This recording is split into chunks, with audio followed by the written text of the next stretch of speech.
All right, so in this video, I want to talk a little bit about what adaptogens are and, more importantly, how adaptogens work. So to begin with, adaptogens function mainly by affecting either the HPA axis, which is the hypothalamic pituitary adrenal axis, or the SAS system, which is known as the sympathoadrenal system. In order to be classified as an adaptogen, we must meet three criteria.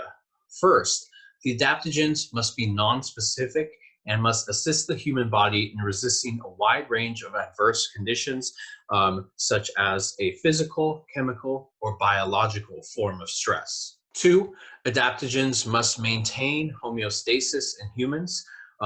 These substances can either offset or resist physical disorders that would be caused by external chronic stress. And three, adaptogens must not harm the normal functions of the human body. Most adaptogens work through affecting the HPA axis and or the SAS system. To begin with, let's talk about when an adaptogen affects the SAS system. So the active compounds in adaptogens that affect the SAS system are compounds known as phenols. These are complex phenolic compounds. So you can Google this class of compounds if you want to get an idea of what these molecules may look like, but that's not really too important here. So the SAS system deals with the fight or flight response. It's involved in the early stages of the stress response, which we'll talk about later. Certain ingredients, like rhodiola, have compounds such as the salidrosides and rosavins, which are structurally similar to the catecholamines.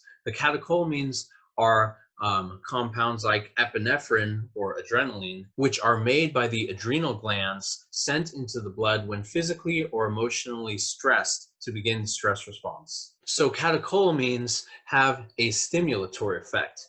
And also these ingredients with these catecholamine-like molecules also have a stimulatory effect. And also these ingredients, which have compounds in them that are structurally similar to catecholamines, also have a stimulatory effect. The other way that adaptogens work are by stimulating the HPA axis. The class of compounds that deal with this HPA axis are known as the Tetracyclic Tri Terpenoids. The HPA axis controls all endocrine function, nervous system, and some immune function. It involves cortisol and the glucocorticoid receptors, and this is how the stress protective effects are taking place. Ingredients that contain these triterpenoids are ingredients like reishi or eleuthero, which is Siberian ginseng. Now, in these ingredients, the compounds responsible for affecting the HPA axis are structurally similar to corticosteroids. So these adaptogens that affect the HPA axis tend to have more of a calming effect rather than a stimulatory effect. It's also important to note that some ingredients, such as rhodiola, contains compounds that both affect the SAS system with a sort of stimulatory effect, as well as the HPA axis with a sort of calming effect. So we can classify adaptogens as being either a primary adaptogen, a secondary adaptogen, or even an adaptogen companion. So first off, our primary adaptogens. Primary adaptogens directly affect the HPA axis. They have been researched extensively for their effects. They can maintain or recover homeostasis and allostasis, which is just achieving homeostasis through physiological or behavioral change. They can promote anabolic recovery. They can produce positive stress response and associated hormone expression. And they can improve the neuroendocrine system, allow the body to utilize oxygen, glucose, lipids, and proteins more effectively. Some examples of these primary adaptogens are things like Siberian ginseng, ashwagandha, reishi, and maca extract. So secondary adaptogens do not directly affect the HPA axis, and they have not been studied as extensively for their adaptogenic qualities or may not include an adrenal supportive effect. Secondary adaptogens can affect the immune system, the nervous system, and endocrine system. Secondary adaptogens can also promote anabolic recovery. Some examples of secondary adaptogens are gotu kola, astragalus, And before 2014, ashwagandha was actually considered a secondary adaptogen. Now, more recently, we've learned that ashwagandha actually can affect the HPA axis, and it has many more studies showing its benefits. So ashwagandha is now actually considered as a primary adaptogen. Lastly, we have the adaptogen companions, which include antioxidant ingredients such as curcumin, resveratrol, and grapeseed extract, which, by the way, are all ingredients found in Leviathan iron. So these adaptogen companion ingredients can still have some beneficial effects on both the HPA axis and anabolism, but most notably, these adaptogen companion ingredients can act synergistically with the true adaptogens, which are primary or secondary adaptogens, in order to promote a stronger effect on the HPA axis. So I'm going to go over this graph here because this graph is a great visual representation of what happens during a stress response without using an adaptogen compared to using an adaptogen. So this is known as the stress and general adaptation syndrome. And the stress and general adaptation syndrome consists of three phases. The first phase is the alarm phase, which basically in which fight or flight takes place. The second phase is the phase of resistance, which is basically when your body is dealing with whatever stressor that initially caused the response. And the third phase is the phase of exhaustion. During this phase, your body is no longer able to effectively deal with that stress. So here we can follow the dotted line. This is the stress response without the use of adaptogens. Initially, in this alarm phase, what we see is a very large raise in stress hormones such as cortisol and adrenaline.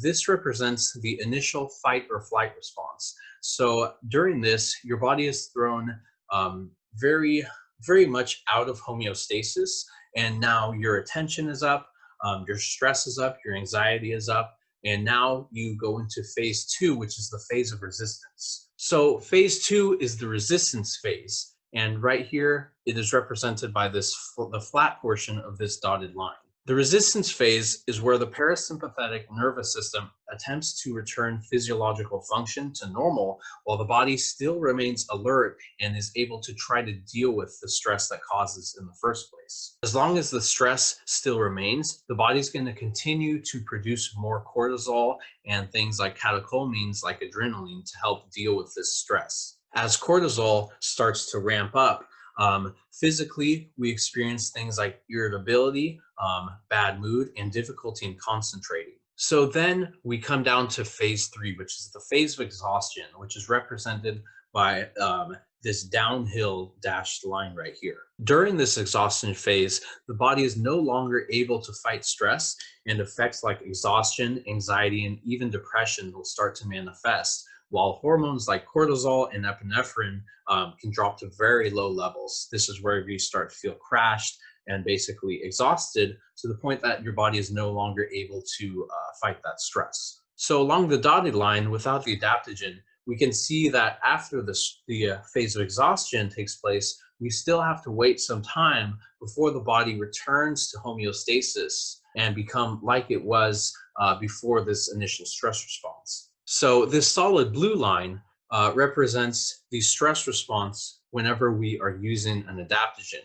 So initially, whenever we go through the alarm phase, we see a much smaller gap between homeostasis and the phase of resistance. This also means that the alarm phase was a smaller effect, and that means that less cortisol and things like adrenaline were released. So with less cortisol and stress hormones being released, your body is still able to effectively fight this stress response. Not only that, but it's able to maintain better focus and a better mood during this period. The most important thing to note when we are using an adaptogen is just how much longer this phase of resistance, which is all of this blue line here, is in comparison to the phase of resistance over here on the dashed line before we had any adaptogen. So this means that your body is going to be able to fight that stress response for a much longer period of time. You're going to maintain a better mood and better focus while doing so. This can also be translated to the benefits seen by using adaptogens in order to increase both physical and mental performance. So after the phase of resistance with adaptogens, we still see a small decrease, which is the phase of exhaustion, where we go from this higher state back to normal homeostasis levels. So since this drop is much smaller, we experience much less of a hormone crash, which means we aren't as exhausted, and which means that we aren't as exhausted and we're still better suited for dealing with stress. We have a better mood and we're still better able to focus. Now, we can also note with this solid blue line using adaptogens that we end up at a place that is higher than the initial homeostasis that we saw without using adaptogens. So this is known as the adaptation.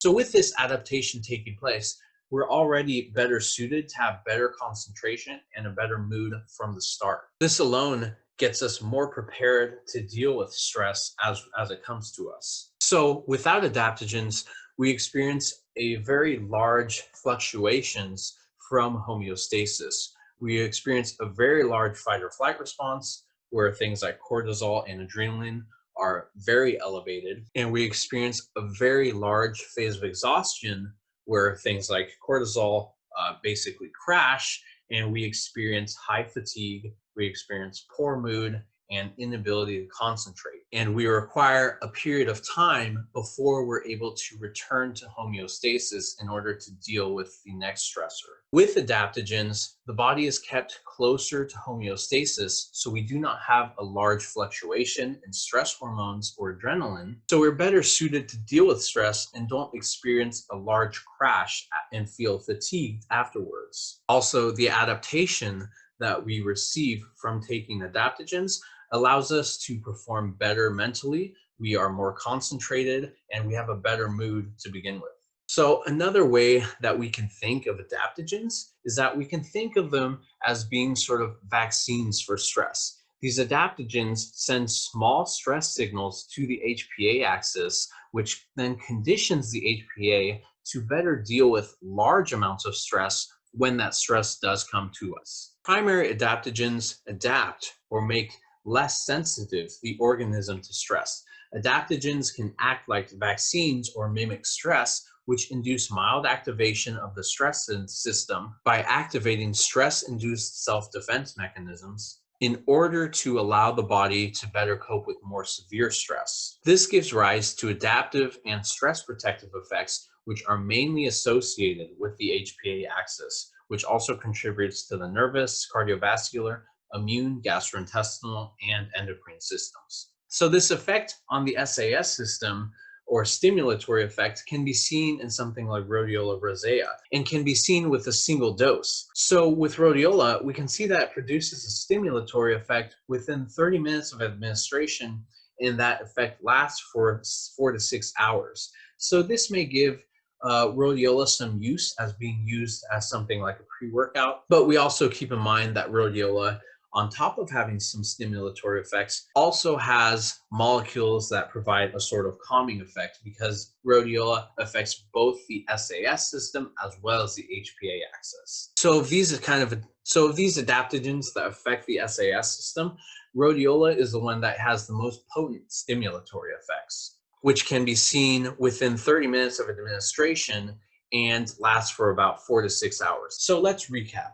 Most adaptogens work either by affecting the HPA axis and or the SAS system. Adaptogens that work by affecting the SAS system contain compounds that are similar in structure to the catecholamines and thus have a stimulatory effect. Adaptogens that affect the HPA axis contain compounds that are structurally similar to corticosteroids and thus will have a more of a calming effect. It's also important to note that some ingredients like rhodiola can affect both the SAS system and the HPA axis by different compounds that are within that ingredient. So rhodiola can contain both a stimulatory effect as well as a calming effect.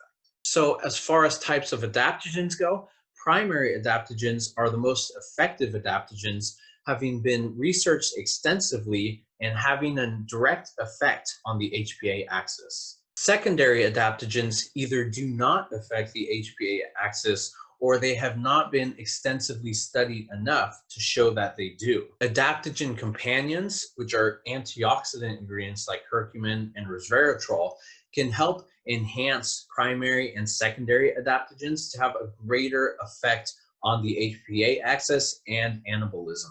The effect of adaptogens on a stress response reduces the fight or flight response, extends the phase of resistance, and reduces the phase of exhaustion, overall keeping the body closer to homeostasis, reducing the large fluctuations in stress hormones, and keeping us overall in a better mood and better focused. The most noticeable effects that adaptogens have on the stress response is increasing the phase of resistance, which can also be looked at as increasing both mental and physical performance, as well as giving us an adaptation where we are already better able to concentrate and have a better mood. Adaptogens can be thought of as a vaccine for stress. Adaptogens send small stress signals to the HPA axis in order to condition the HPA for knowing what to do and better to handle large stress when it comes to it.